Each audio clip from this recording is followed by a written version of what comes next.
Vous êtes sur Perfect Télévision et vous regardez votre émission Perfect Actu. Mesdames et messieurs, bienvenue au dernier numéro de cette émission. On va commenter l'actualité comme d'habitude qui reste dominée par des propos expansionnistes tenus par Paul Kagame. Jusqu'à présent, l'opinion nationale s'interroge sur le silence du PPRD.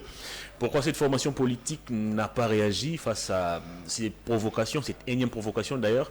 On va tenter de questionner sur ces plateaux un cadre de ces partis politiques. On va aussi aborder la position du PPRD par rapport au processus électoral. Est-ce que cette position a-t-elle évolué? Qu'est-ce que le PPRD pense du bloc des 4 leaders de l'opposition? On en parle avec Papima Moussa qui vient d'arriver en grand retard d'ailleurs. Bienvenue. Bienvenue et merci beaucoup très cher Hervé et Thomas. Je m'excuse tout d'abord pour les grands retards parce que c'est quoi la raison? Oui, j'étais bloqué dans une formation là, quelque part à NDA. Bon, on venait de terminer, le temps de passer encore au parti. Qu'il y avait quelque chose que je devais résoudre et par là, bon, je me suis dit, comme j'avais déjà confirmé avec mon frère, donc il est de droit que je sois là. Sinon tout va bien? Non, Dieu te contrôle. Au niveau du parti, ça va? Ça a été toujours requinqué.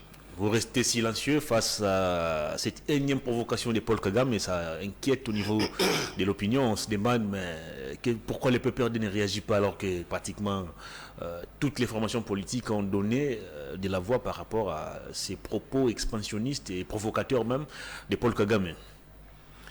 Bon, c'est mal nous comprendre. Je pense que le PPRD a déjà communiqué suffisamment sur ça. Ok. Et notre secrétaire permanent adjoint Ferdinand Kambé a même communiqué sur ça. Chaque jour, nous étant communicateurs, la bouche autorisée de Kabila, nous sommes dans le média. Éveiller la conscience du régime Tshisekedi sur ce que Kagame a fait comme déclaration sur la place publique. Nous sommes le premier parti qui crie chaque jour sur l'insécurité de l'Est de la République.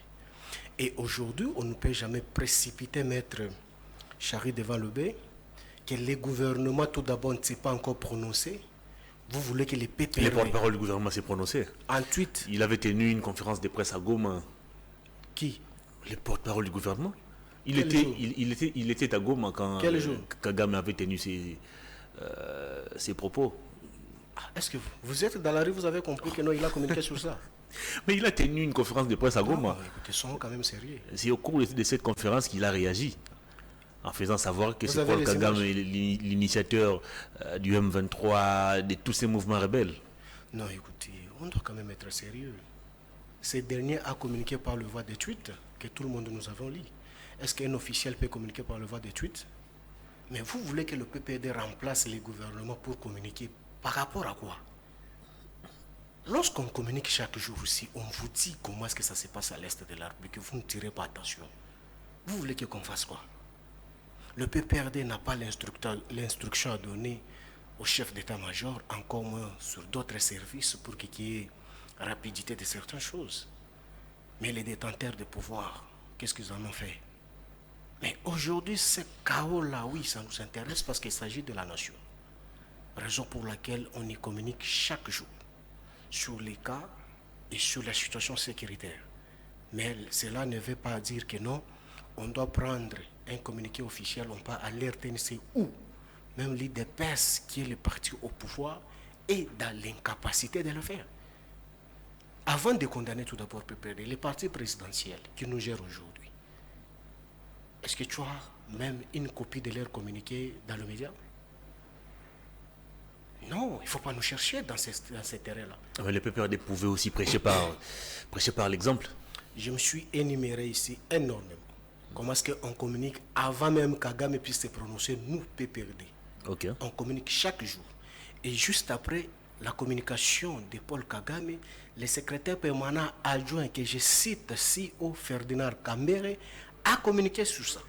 La voix autorisée aussi, la bouche autorisée. Et par la suite, aussi, son collègue secrétaire permanent adjoint Like Kansongo aussi a communiqué sur ça.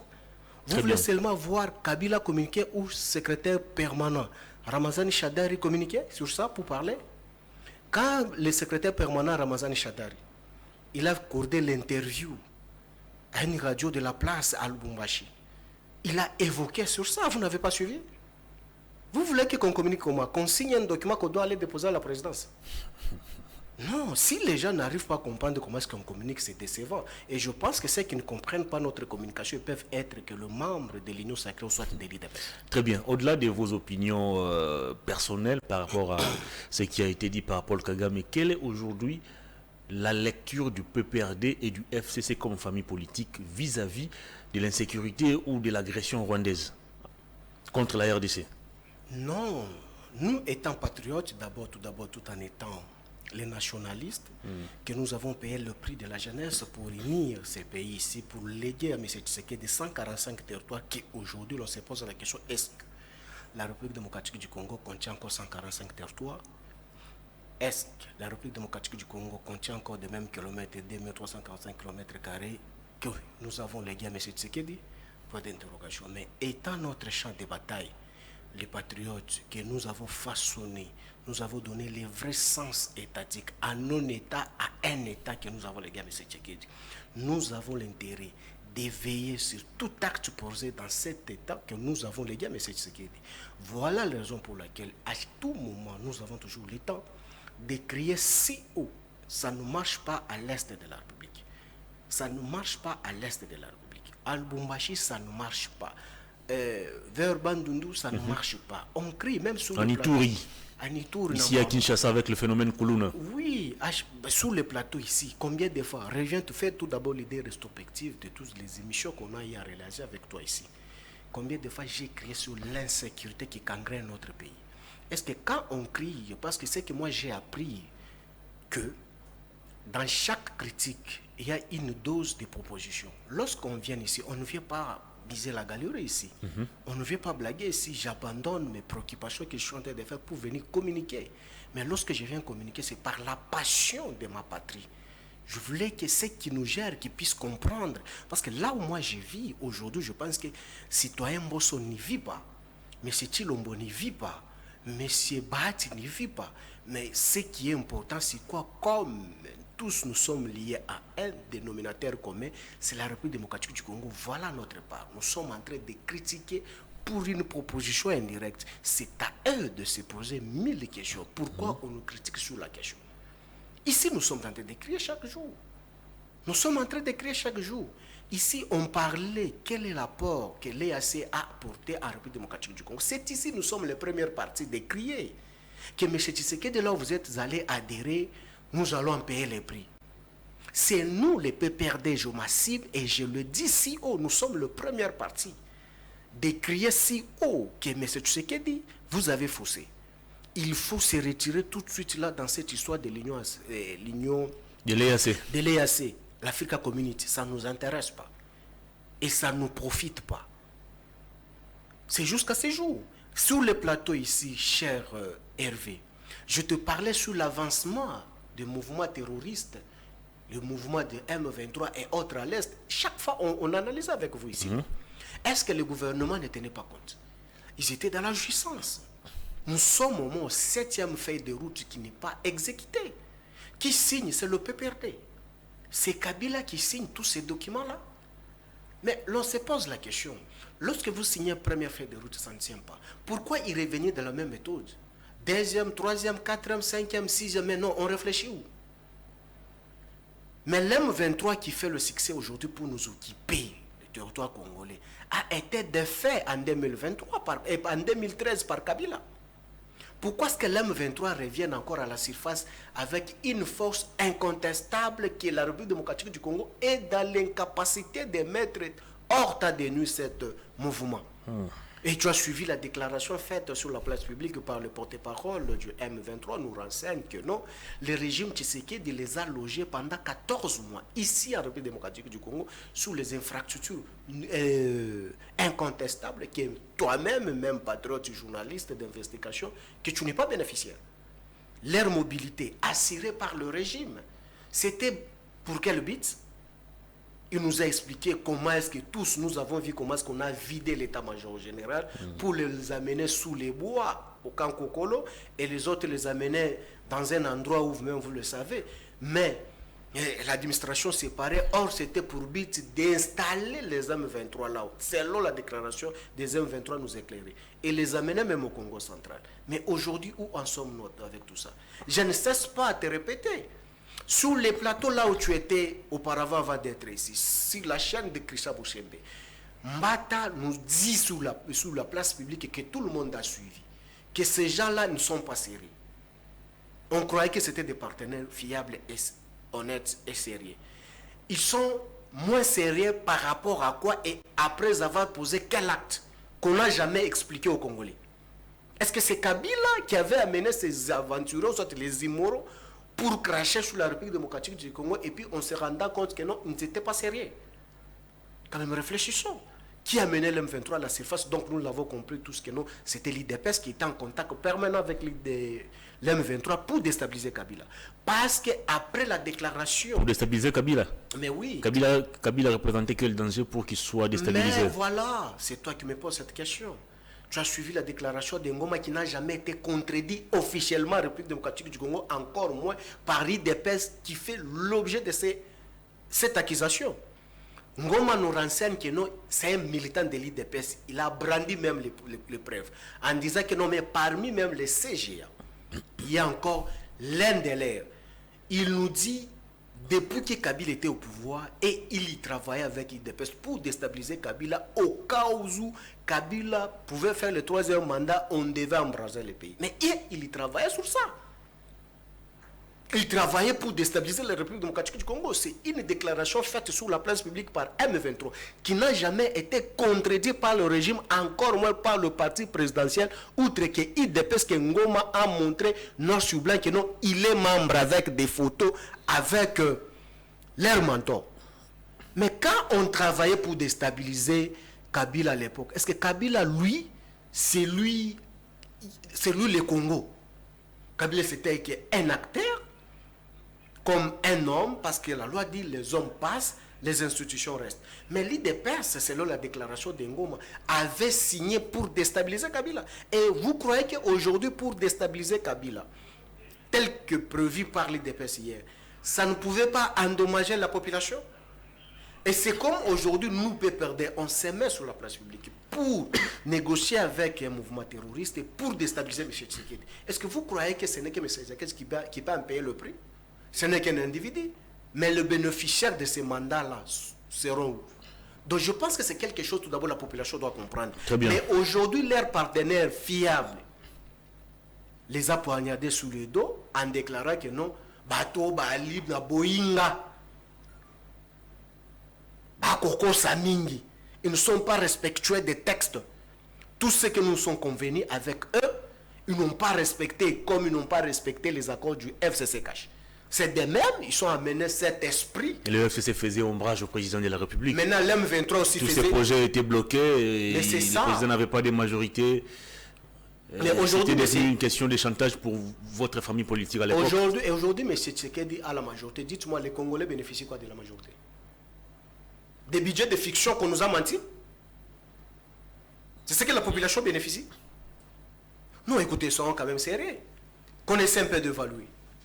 Si nous, on était le freinage, ou soit on faisait l'ombrage autour de M. Tshisekedi, ça fait 3 ans jour pour jour aujourd'hui, presque 3 ans, que nous ne sommes plus avec M. Tshisekedi.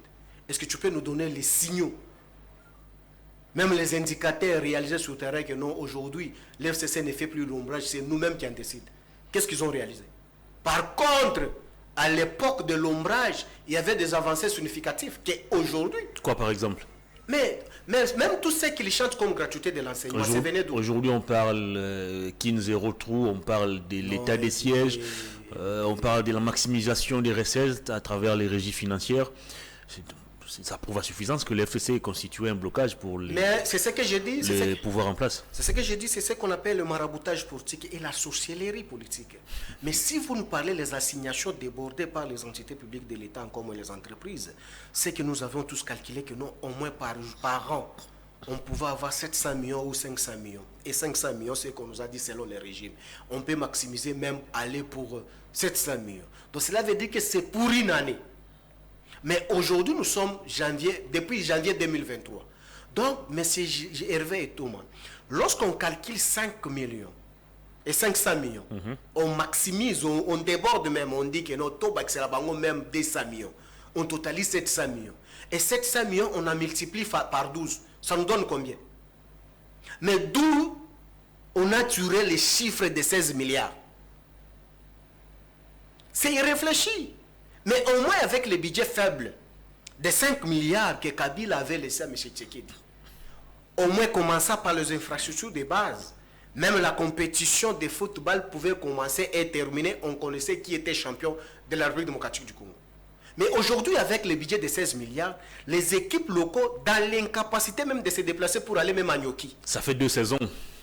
Mais dites-moi, qui dit mieux? Mais à l'époque, avec cette coalition qui faisait l'ombrage du régime Tshisekedi, on était à mesure de réaliser ce que je vous dis. La gratuité de l'enseignement a commencé avec le régime, avec le gouvernement qui faisait l'ombrage avec M. Tshisekedi, que même aujourd'hui, on ne maîtrise pas. Dites-moi aujourd'hui, nous avons les enfants qui sont encore à l'école des humanités, où on a constaté que non, pour qu'on publie les résultats, il faut acheter une piste d'un réseau quelconque qui se vend à 10 000 francs, presque 5 $.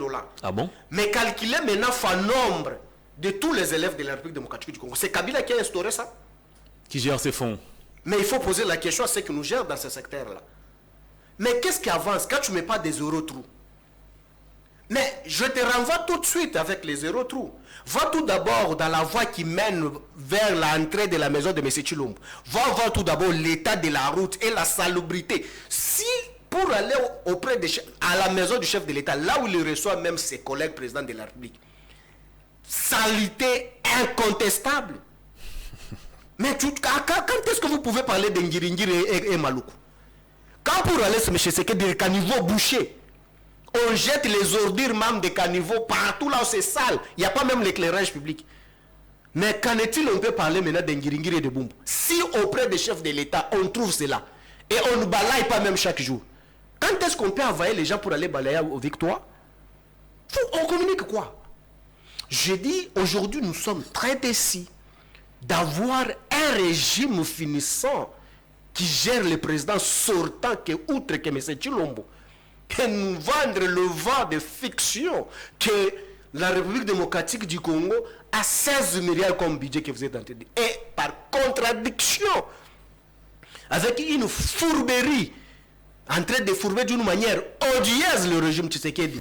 Les autres nous disent des 14 milliards, les autres nous disent 15 milliards, l'autre, Taliban nous dit 16 milliards. Mais il s'agit de quel régime inconstant comme ça vraiment? Un budget officiel qui n'est pas fixé au bon fixe. 14 milliards, 15 milliards, et l'autre dit 16 milliards. Mais le plus dangereux, c'est quoi? Cette fiction de budget de 16 milliards présentée par le gouvernement des incompétents, des warriors. Des warriors, peut-être, j'aurais... Des warriors avec à sa tête un vertébré premier ministre qui s'appelle Sama Lukonde. C'est toi qui l'as dit, peut-être vous avez des liens parentaux, soit familiales. Ça nous engage. Comment ça? Quand il s'amène avec cette fiction de budget à l'Assemblée nationale, voilà les maraboutages, les dangers là où réside très cher. Ça, parlons tout d'abord étant scientifique. On a mis devant l'autorité budgétaire pour faire gober que nous allons réaliser 16 milliards. Et l'autorité budgétaire prend acte accordant au gouvernement les décaissements et les fonds et les projets proposés à l'Assemblée à l'auteur en faisant l'allusion de budget de 16 milliards. Donc les fonds publics sont décaissés en prélude de 16 milliards présentés à l'autorité budgétaire. Mais ce qui n'est pas le cas et ce qui n'est pas la réalité, voilà là où se pose un sérieux problème. Si maintenant, aujourd'hui, ce qui se déclare sur la place publique, on dit que non, le budget de 16 milliards, c'est un budget de fiction. Mais or, dans la chaîne des dépenses, on est en train de décaisser à fonction de cette chimérique que nous présentez de 16 milliards. Raison pour laquelle nous l'avons constaté avec regret que non, les fonctionnaires, les militaires, l'impayement. Vous avez constaté que même le quoi? Le député s'est plaint, ils ont fait 2 mois. Les sénateurs également. Et les sénateurs également, on ne les a pas payés. Pourquoi? L'argent qu'on décaissait dans cette fiction de 16 milliards aussi longtemps n'existait pas. Ça laissait un trou. Regrettez tout d'abord la mauvaise foi. Et cette incompétence qui ne se laisse pas désirer. Mais comment renflouer vraiment ces trous-là pour que l'État soit un État? Parce que tout ce qu'on est en train de décaisser aujourd'hui, ça supposait que c'est une violation de la chaîne de dépenses. Parce que Hervé, tu as 100 francs, mais tu prends l'engagement de dépenses de 4 000 francs. Mais tu es censé d'exécuter ce projet-là de 4 000 francs. Mais en toi, tu as que 100 francs. Mais il faut être quand même sorcier. On va évoluer, Papi Moussa. On va parler élection. Est-ce qu'à ce jour, la position du PPRD a-t-elle changé ou vous restez campé sur votre directive de dire que non à ce processus électoral? Et j'ai suivi d'ailleurs récemment le secrétaire permanent du PPRD, Emmanuel Ramazani Chadari, dire qu'il partage, ou sa famille politique partage, entièrement ce qui a été décidé à Lubumbashi par les 4 autres leaders de l'opposition. Quelle est votre position à ce jour vis-à-vis du processus électoral? Notre position reste inchangée. Parce que le PPRD, ce n'est pas un parti mallette où on peut se réveiller l'un de ces 4 matins, on déclare quelque chose par sentiment, et puis demain qu'on a essayé que c'était un ballon d'essai, et puis on se retrouve encore dans la contradiction pour se dire que non, on a changé ou ça a évolué, on ne peut pas. Non, la position du PPRD reste inchangée. Pour nous, la CENI n'existe pas. Pour le moment, la CENI n'existe pas en République démocratique du Congo. Cette fonctionnalité n'est pas prise en compte pour nous. Ok. Parce qu'on ne peut pas contredire notre mémoire, on ne peut pas contredire notre élite et notre valeur qui incarne notre cher parti politique, outre que le PPRD. Mais M. Hervé Thomas, aujourd'hui étant scientifique, un administrativiste de surcroît, le principe sacro-saint me renseigne qu'aujourd'hui, pour qu'il y ait la recommandation de représentants de la dite CENI que vous appelez, il y a le préalable, il y a le principe sacro-saint, il y a le principe qui fait état de cette recommandation. Comme la loi a évolué, hier c'était le groupe parlementaire qui pouvait recommander le représentant de chaque regroupement politique ou un parti politique ou les associations auprès du Parlement afin que ça soit affecté à la dite CENI. Mais la loi a évolué. Aujourd'hui, ce n'est plus le groupe parlementaire, c'est les partis politiques et les regroupements politiques qui recommandent les leurs auprès de la dite CENI pour que le Parlement prenne acte sous sanction d'un PV de responsable qui engage ce mouvement politique ou soit un parti politique ou de regroupement politique. Mais aujourd'hui, pose-moi la question, ce qui représente l'opposition à la dite CENI, qui a signé leur PV, commençant par celui qu'on a radio, le premier radio du PPRD, Manara. Didi Manara. Qui a signé son PV au PPRD pour qu'il soit représentant du PPRD à la CENI. Tu as vu la signature du docteur professeur Ramazan Chadani? Ou tu as vu la signature du président Kabila? Au cas contraire, si le président Kabila ne signe pas, il va quand même déléguer son pouvoir.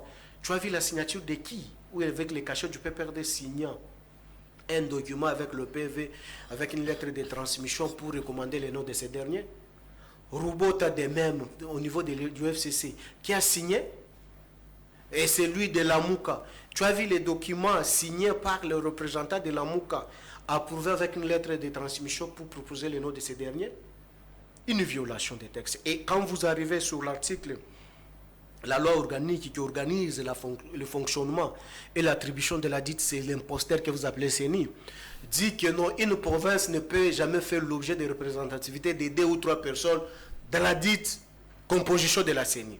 Mais quand vous regardez le président Kadima, Kassai Oriental, Patricia Seya, Kassai Oriental, secrétaire exécutif provincial, Kassai Oriental, déjà c'est une violation flagrante.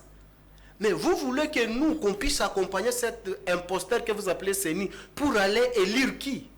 Le chef coutumier? Avec vous ici, M. Hervé Thomas, vous avez vu ce qui s'est passé au Kassai? Des kits électoraux de retrouver dans la maison des particuliers. Le président de la CENI a a refusé cette information. Que quoi? Il a dit c'était faux. Lui, il avait dépêché ses agents sur terrain. Ils ont enquêté. Il n'y avait rien. Non, écoutez, soyons quand même réalistes. Il faut avoir honte à un certain moment.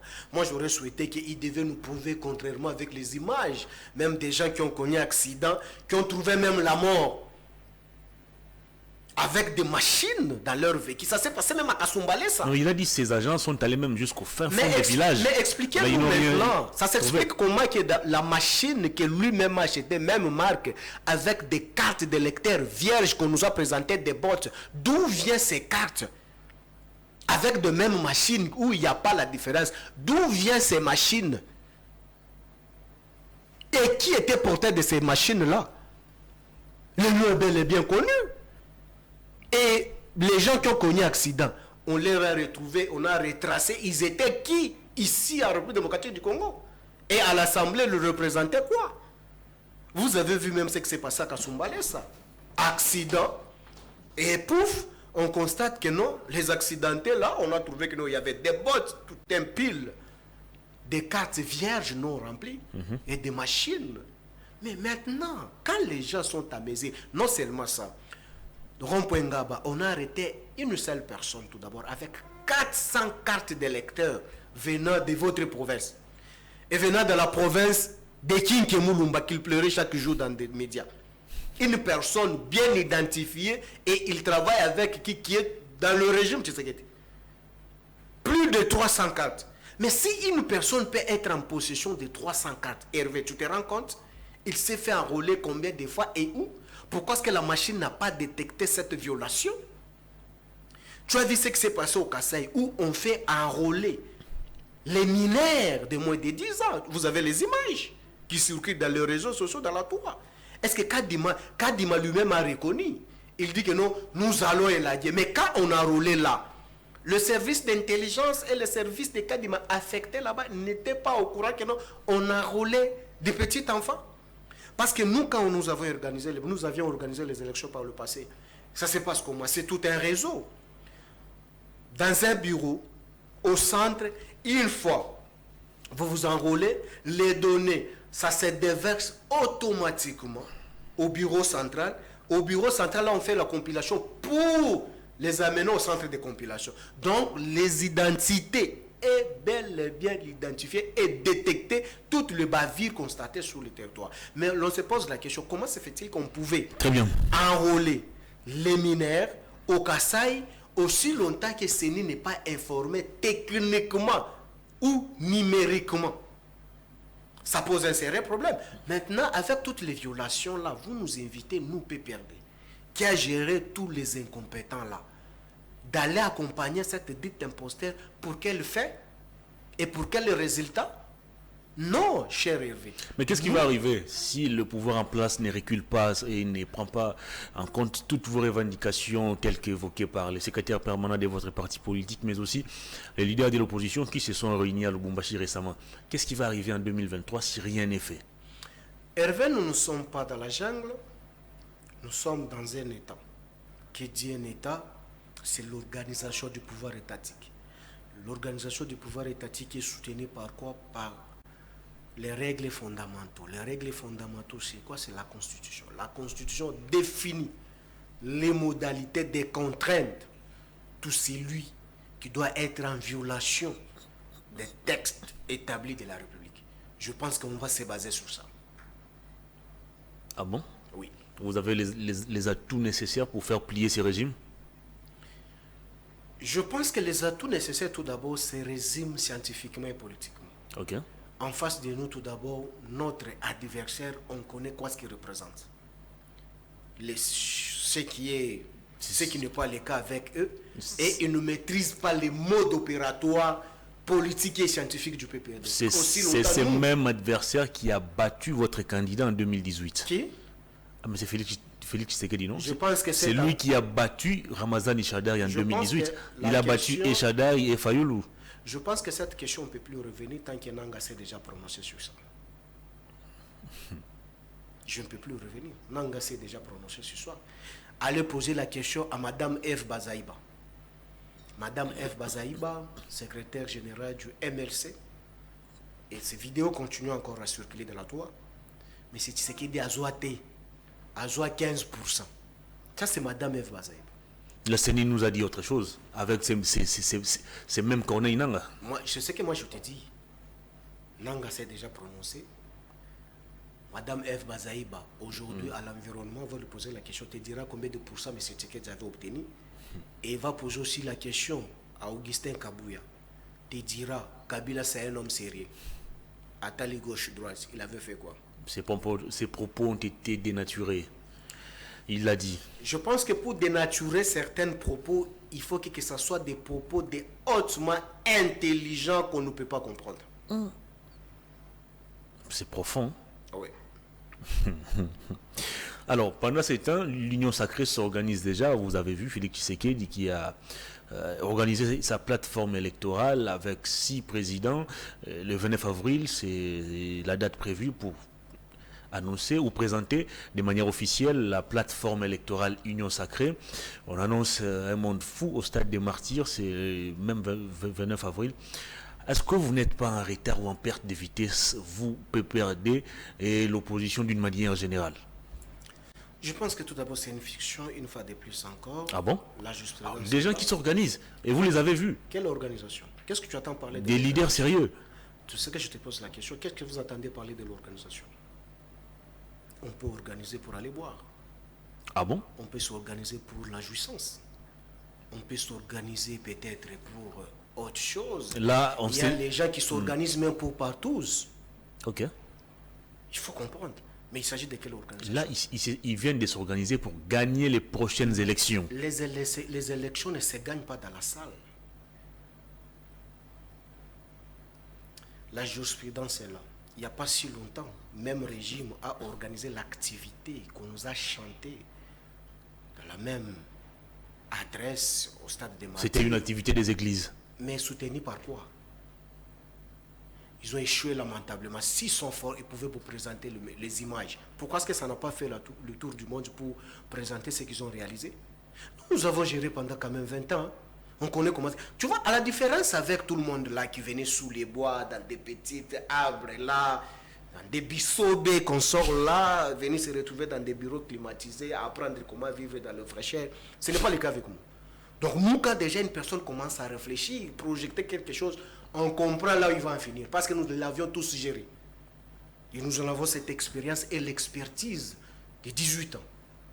Mais quand on est en train de faire cette maraboutage-là, nous étant FCC... Mais qu'est-ce que vous appelez maraboutage? Il y a aujourd'hui, à côté de Félix Tshisekedi, des grands leaders capables de pousser Félix Tshisekedi à remporter de nouveau la présidentielle. Il y a Vital Kamerhe, il y a Jean-Pierre Bemba, il y a Samalou Konde, il y a Mbosso Kodi, il y a Bahati Lukwebo, il y a Augustin Kabouya. C'est des leaders aujourd'hui capables Kabouya, c'est un leader. De faire gagner Félix Tshisekedi. Kabouya aussi, c'est un leader. Ah, mais comment il se retrouve à la tête de cette peuple? Vous êtes intellectuel quand même. Il faut prononcer, et il faut utiliser le mot français là où il faut. Je m'explique. Vous remettez en cause le leadership de Kabouya? Je ne suis pas il gère aujourd'hui le parti présidentiel. La gestion l'en dépend de celui qui la confie. Karl Marx m'a appris certaines choses sur les castings, comment est-ce qu'il faut faire les choix. Et pour se choisir, il faut avoir la qualité et cet œil d'aigle pour détecter ce que vous voulez faire. Je communique. Je m'explique. Quand vous me parlez sur la question de leadership entouré, le président sortant, M. Tshilombo, le président en fonction, je ne disconviens pas, c'est tout à fait logique, c'est son droit. Les noms que vous me citez au Katanga. Samalou Konde. Est-ce que vous savez ce qui se passe au Katanga aujourd'hui? Il y a des tueries pratiquement tous les jours. Mais quel est le peuple si bête tu peux accepter? On te tue chaque jour pour encore aller élire la personne qui est dans l'incapacité de te sécuriser. Tu sais qu'aujourd'hui à Lualaba, aujourd'hui, le sac de 25 kilos de maïs, ça se discute à 135 000 francs, 140 000 francs congolais. 25 kilos. Le PPRD l'avait laissé à combien? 13 000 francs, 18 000 francs. Ok. De bonne qualité, c'est à 18 000 francs. Je suis devant la caméra, je lance à quiconque défi. Mais aujourd'hui, ça se discute à 140 000 francs congolais. C'est à peu près 70 $. Tu te rends compte? Plus même. Plus même. Avec le taux de 23, il faut... Voilà. Tu te rends compte? Tu pars au cimetière, là où on payait 40 000 francs pour enterrer les pauvres. Aujourd'hui, c'est à 240 000 francs congolais. Des 40 000 à 240 000 francs congolais. 200 000 de plus. Mais écoutez, l'insécurité qui sillonne, ou les criminels qu'on arrête, que vous regardez même là où ils viennent de quelle province, tous vous avez des images dans vos téléphones là. Vous voyez ce qui se passe au Katanga aujourd'hui. Tu as vu même pas si longtemps comment est-ce qu'on a massacré les Lualabés. On les a tués pour les déloger dans le mine, pour installer soi-disant la famille présidentielle qui pouvait occuper les sites miniers là, des collines pour extirper le minerai. Mais vous voulez que les crézères artisanales là, qu'on les a chassés, qu'on a tué leurs familles comme des cafards au Lualaba. Vous vous attendez que non, les élections, on peut vous voter après avoir tué leurs frères. Ou vous êtes dans l'incapacité de les gérer et de les sécuriser. Arrivez au Katanga, au Katanga précisément, allez voir ce qui se passe. Vous trouvez des corps entassés, 5 corps, 6 corps dans un sac. On ne les jette pas en brousse, on les jette en pleine ville. Là où il y a des barrières pour se faire constater ce qui se passe la nuit. Mais vous vous réveillez l'un de ces 4 matins, à 100 mètres, 200 mètres de la barrière, on jette des colis. Vous ouvrez des colis, vous regardez à l'intérieur, ce sont des corps sans vie. Mais dans la dite province, là, vous persistez, vous dites que non, on viendra nous élire. Mais nous soyons quand même réalistes. Allez-y à l'est de la République, là où vous me parlez des Camérés. Eh bien, c'est une fiction. L'M23... également. Mais non, écoutez, soyons quand même réalistes. Aujourd'hui, à l'est de la République, la zone tampon qui gère, est-ce qu'un même que tu me cites les noms, est-ce qu'il connaît même l'état actuel de l'Est de la République? Pour vous compléter d'ailleurs, ce matin, j'ai suivi dans les médias la société civile de Bunagana qui fait savoir que jusqu'à ce jour, en dépit de la présence de la force régionale, les rebelles M23 continuent de percevoir des taxes. Voilà. Mais au moins cette population laissée, abandonnée à son propre sort, doit élire M. Tshisekedi. On réfléchit où? Quand un pays, la souveraineté n'est pas constatée, là tout d'abord quand tu dis donc, l'absence de l'État est quasi constatée.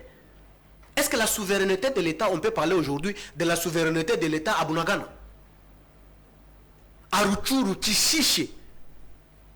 Parce qu'aujourd'hui, la société civile vous renseigne que non, c'est l'M23 qui continue à percevoir des taxes de la douane. Malgré la présence des éléments de l'EAC va faire quoi? L'EAC, vous avez tous suivi, même l'enfant de Museveni vous dit qu'il n'est pas question de tuer les M23 et les ADF, sont nos frères. Mais ici, on doit fermer les yeux. Nous sommes bêtes ou quoi pour compter encore sur le même conglomérat de gens là? Tu as vu quand l'M23 fait la fiction de quitter. Mais c'est Hervé Itoma. Demandez au régime finissant. On est en train de cantonner les M23. On est en train de les cantonner où? Parce qu'on nous a présenté cette fiction que non, on a retiré les M23 Kishiche, Rutshuru, par-ci, par-là. On est en train de les cantonner où? Mais ça que la société civile nous renseigne que non, ce mouvement de l'M23 s'est intégré dans l'EAC. Voilà cette fiction qu'on nous va les vendre. Quel risque? Quand Kagame nous lance défi aujourd'hui que non, il a les terres à récupérer à la République démocratique du Congo, aussi longtemps l'historien nous renseigne que non, c'est nous, la République démocratique du Congo, nous avons les terres à récupérer au Rwanda. Mais ici, il n'y a pas, ni communiqué, parce que Kagame se rend compte que non, les coups qu'il est en train de jouer à l'Est de la République, c'est déjà stable. Il a installé ses pions qui contrôlent la République démocratique du Congo. Parce qu'aujourd'hui, dis-moi, est-ce que les hymnes nationaux jouent là-bas? Est-ce que les drapeaux de la République démocratique du Congo flottent encore dans le territoire que nous parlons à l'Est de la République? Au nord-est de la République Kisangani, il n'y a pas de la guerre. Pourquoi est-ce que l'EAC se retrouve à Kisangani? Il est allé faire quoi là-bas? Allez même au-delà. La société civile de Maniema crie, il monte au créneau en disant que non, on a retiré nos forces armées qui occupaient la frontière outre que l'aéroport de Maniema pour se faire remplacer par l'armée étrangère. Mais monsieur Hervé Itoma, ça ce n'est pas le plan de Imatuchi. Mais la souveraineté de l'État n'est pas constatée dans cet espace-là. Comment organiser les élections? Mais les fameux leaders que vous nous citez les noms, pourquoi est-ce qu'ils sont dans l'incapacité de donner la paix à nos compatriotes qui sont censés de voter M. Chilombo en 2023 décembre? Quand vous me parlez de citoyens Mbosso qui est sorti sur la place publique de nous renseigner que non, nous sommes dans les capacités de gérer même notre fleuve. Chez lui, ça bouillonne. On est en train de tuer sa base. Sa base des citoyens Mbosso s'est fait tuer chaque jour ici. Je ne sais pas quelle base encore lui va présenter pour élire M. Tshisekedi parce qu'elle est tuée par des personnes nous nettement identifiées.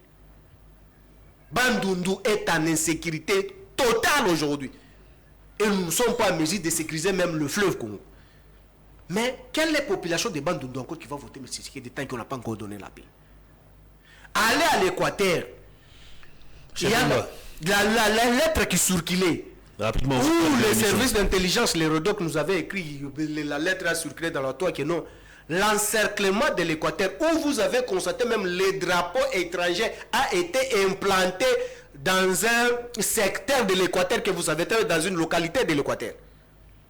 On vous a dit la situation qui se passe de Rwanda qui nous a encerclé vers Centrafrique où l'infiltration déjà de ces côtés-là. Mais aujourd'hui, qu'est-ce qu'on a déjà travaillé sur ça? Est-ce qu'on a déjà travaillé sur ça pour dénicher, pour donner la paix? Et aujourd'hui, les Équatoriens, malgré vous les avez promis de réaliser une université qui ne peut pas se comparer même de l'Alvar, est-ce que vous avez déjà commencé à construire? Je continue pour les leaders que tu as cités. On termine l'émission rapidement. Mais citez-moi quel leader encore qui peut apporter. Qu'on arrive ici à Kinshasa. À Kinshasa, ici, c'est les Koulouna qui fait rage, vous n'avez pas l'idée. Kidnapping, n'en parlons pas même. Vous avez vu quand Acelo faisait remise et reprise avec M. Kazadi. Tu as vu comment est-ce qu'on chantait pour lui? Voleur, incompétent, Kazadi vient arranger. Est-ce que c'est PPRD qui avait envoyé ces gens-là avec les drapeaux de l'IDPS? Non, écoutez, M. Tshisekedi nous amène les Soudanais pour amener la paix à l'est de la République. Autant ça brûle au Soudan. Mais regarde au Soudan ce qui se passe, Hervé. Le Soudan, par fiction, il est venu en République démocratique du Congo, mais incapable de donner tout d'abord la paix chez soi. Où on tue aujourd'hui, voilà, les bilans. La guerre en pleine capitale. Oui, les bilans aujourd'hui en pleine capitale, c'est 400 personnes qu'on a tuées aujourd'hui.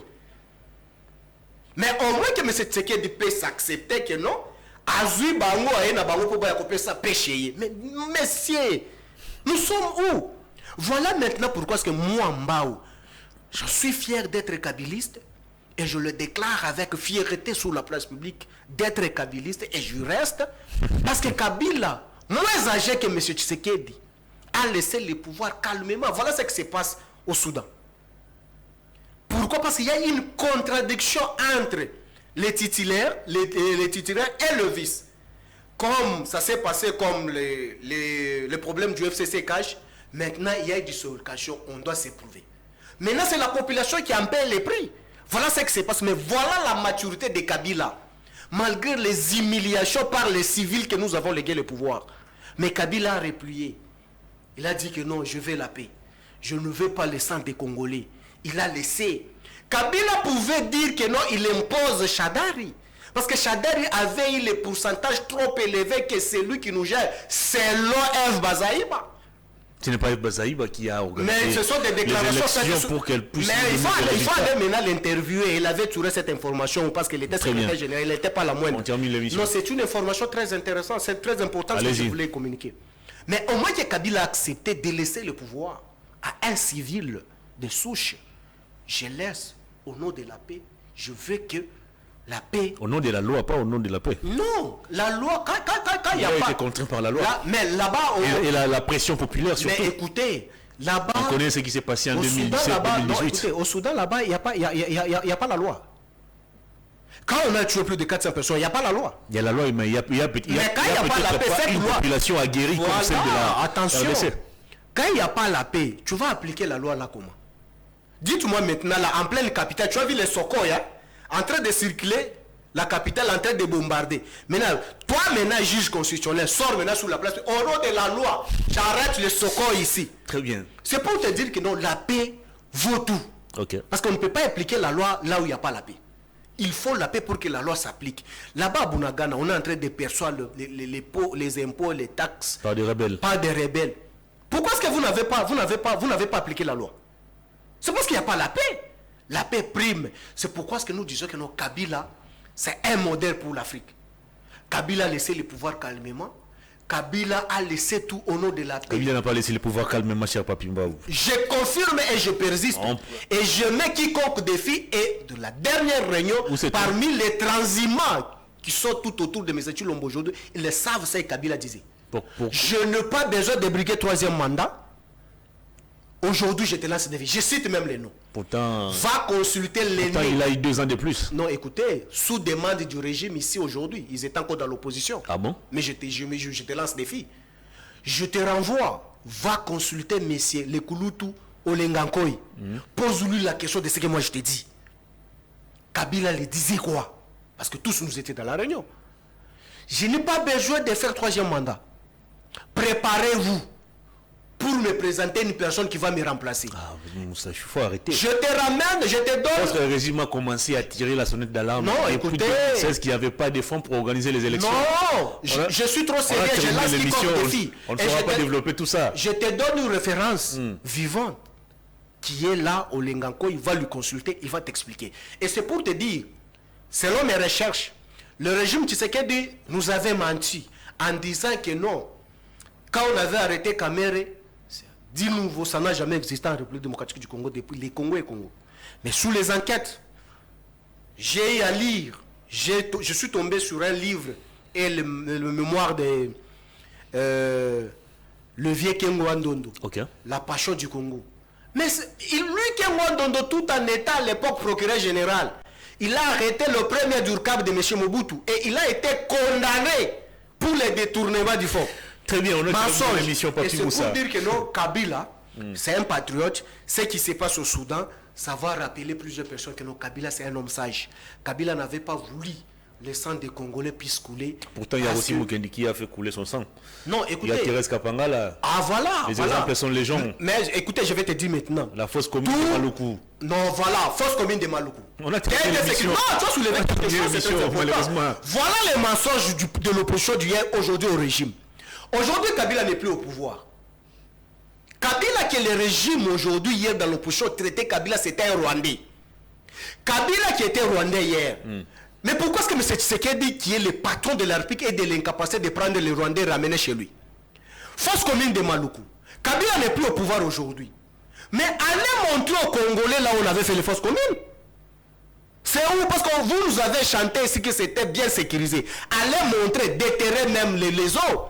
Djadji, le général, est aux arrêts aujourd'hui d'une manière que vous-même vous le savez. On nous a présenté les quoi?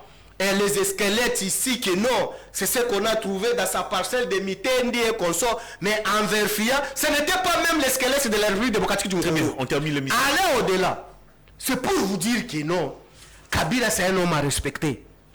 Aujourd'hui, l'ennemi de M. Tshisekedi, ce n'est pas nous qui perdons. L'ennemi de M. Tshisekedi, c'est les compatriotes, c'est les ventres des compatriotes. Quand vous me posez la question de Rossi Mukendi et Thérèse Kapangala, on a terminé l'émission. Aujourd'hui, les Katangais qu'on tue comme les cafards. Oui, les Katangais qu'on tue comme les cafards à l'est là. Est-ce que tu peux me donner leur nom? Les Jinafek qu'on a tués comme les idiots, comme les imbéciles au Katanga là-bas, qu'on a tués comme des singes. Est-ce que tu peux me les citer leur nom aujourd'hui? Pour ne pas même aller au-delà, je les ramène le bas dans leur camp.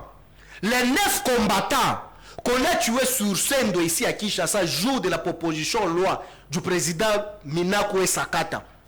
Peux-tu me citer qu'on les a tués à bout portant? Peux-tu me citer les noms des combattants de l'IDPS là? Ils s'appelleraient qui? Les policiers qu'on a lynchés, que toi-même tu as vu comment est-ce qu'on joue même avec leur cerveau. Tu peux me citer les noms de ces policiers là qui étaient au service de la nation? Donc cela veut dire que les 9 combattants de l'IDPS qu'on avait tués sur Sendo là, c'est M. Tshisekedi qui les a tués. Comme c'est Kabila qui avait tué Rossi Mukendi. Pendant 18 ans, il a tué Rossi Mukendi Kapangala. Donc les 9 combattants tout d'abord de sa propre famille. C'est M. Tshisekedi qui les a tués. Très bien. Mais tous ceux qui les massacrent, les Jinafek qu'on a tués à Lubumbashi. Donc c'est M. Tshisekedi qui les a tués. Les sacs qu'on trouve entassés au Katanga là, Donc c'est M. Tshisekedi qui les a tués. Lorsqu'on comptabilise les noms, les nombres des gens que moi je cite ici, et les 3 noms que tu me cites là, que moi j'ai compati parce que j'avais de bonnes relations avec mon frère aussi, que tu ne connais pas. Et qui dit rien? Qu'on comptabilise les noms des gens qu'on tue au Katanga chaque jour. Qu'on est en train de kidnapper chaque jour, on trouve sans vie. Donc cela veut dire que à l'époque, c'était que quand il y a les gens qu'on tue, c'est Kabila qui tuait. Donc aujourd'hui, tous ces gens-là sont tués par M. Tshisekedi. Restons dans la même logique. Aujourd'hui, ici à Kinshasa. Votre message est passé, cher papy. Ici à Kinshasa, j'ai vu même à Massina, où Koulouna a décapité même le bras droit d'un paisible citoyen. Donc cela veut dire que ce Koulouna-là, ce qu'il a fait, c'est M. Tshisekedi qui a fait ça. Parce que hier, tout ce qui s'est passé en République démocratique du Congo, c'était Kabila. Mais aujourd'hui, ce qui se passe aujourd'hui, ici à Kinshasa, ce qui se passe partout ailleurs, c'est qui? L'émission est terminée, Papi Mbao Moussa. Grand merci à vous d'avoir répondu à notre invitation, dans l'espoir que prochainement, vous allez arriver sur ces plateaux à temps. Question d'éviter tout ce qu'on a connu aujourd'hui comme retard. Surtout ça, très cher Hervé, tu sais que moi je suis respectueux. Absolument. Aujourd'hui, je suis vraiment très déçu parce que j'ai beaucoup à communiquer. Vraiment. Mais aujourd'hui, prochainement, venez à temps. On va je ne sais pas même comment l'actualité des fonds en comble. Et aussi, je voulais en appeler aussi quelque chose, je voulais signaler parce que aujourd'hui, avec le budget de 16 milliards, les fonctionnaires de la rue dans l'incapacité d'être payés. Très bien. Vous avez vu la régie d'assainissement de la ville-province de Kinshasa. Dans l'incapacité d'être payé. Les ministres provinciaux, c'est 25 mois d'arrière de salaire. Voilà. Cette émission est terminée, mesdames et messieurs. C'était le tout dernier numéro de la semaine. J'avais reçu pour vous Papi Mbao Moussa, il est cadre du PPRD. Avec lui, nous avons décortiqué l'actualité de la semaine, on va le dire comme ça. On se retrouve lundi pour la suite des Perfect Actu. Bonne évasion sur les antennes des Perfect Télévision. Au revoir.